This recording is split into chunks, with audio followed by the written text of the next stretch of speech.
Beberapa hari yang lalu Miss Gosip sempat melihat Dese di sebuah program TV yang membahas Fitri Sahuteru menjadi Markus dalam kasus suaminya dengan memasang tarif 5 miliar rupiah.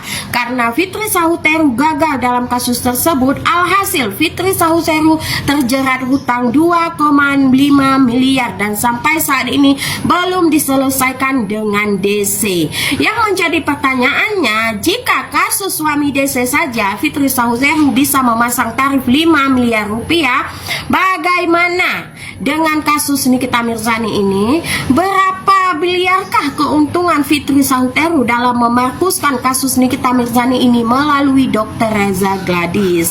Walaupun saya sempat ragu dan tidak percaya bahwa Fitri Sahuteru adalah seorang Markus, dan beliau pun sempat menyatakan kepada saya bahwa haram bagi dirinya memakan uang Markus tersebut. Namun saat ini sangat banyak berserueran bahwa menyatakan Fitri Sahuteru ini adalah seorang Markus, dan Kak Fitri Sahuteru pun mengakui bahwa dirinya menjadi Markus dalam kasus Nikita Mirzani ini.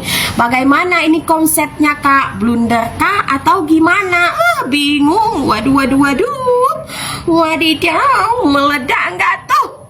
Tolong Kak diperjelaskan.